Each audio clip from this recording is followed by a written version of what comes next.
There comes a time in every soul's life when the world outside becomes a distant hum, and the only voice that echoes is the one within, quiet at first, almost drowned by the noise of the city, the laughter of others, the chaos of ambition. But eventually, when all the lights go out and the doors close and even memory stops knocking, that voice becomes the only companion on a road with no signs, no destinations, just shadows of what once was. This was the road I found myself on, not by choice, not by fate, but perhaps by the quiet decisions made in moments I thought were trivial, missed calls I never returned, smiles I didn't hold on to, silences I never dared to fill, and in those silences lived the seeds of my loneliness, growing slow and deep until they became forests I could no longer escape from, and in those forests I began the journey I now call Safar-e-Tanhai, a journey not across lands or time zones, but through the dense,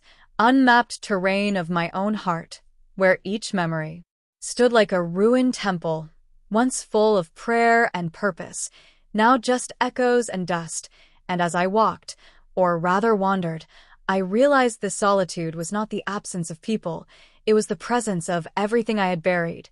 every word I never said to her, every letter I never sent, every dream I left half awake.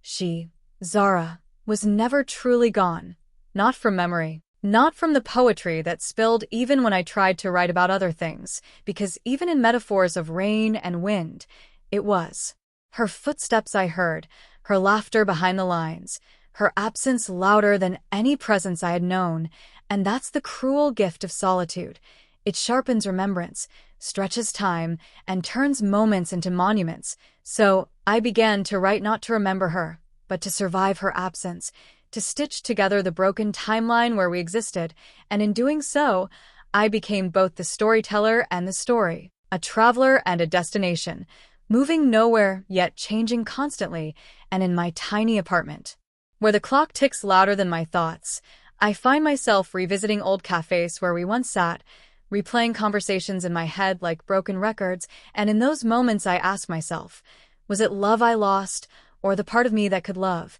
And if it was the latter, then perhaps this journey is not toward her, but back to that part of me, to the warmth I once carried, to the hope I once wore like a second skin, now worn thin, threadbare, and yet still there, somehow, because even the coldest night carries the memory of sun. And so I write, endlessly, not to be read, but to feel real, to leave a trace of myself somewhere, even if only on paper, because when no one is left to witness your existence, you begin to witness yourself, painfully, truthfully, and that truth hurts more than any heartbreak, because you see not just who left you, but who you became when they did, and you start questioning whether they left, or whether you drove them away with walls too high, words too few, silences too long. And it's in that brutal honesty that the real journey begins, where there is no map, no guide, just you and your regrets, walking side by side like twin shadows, and still,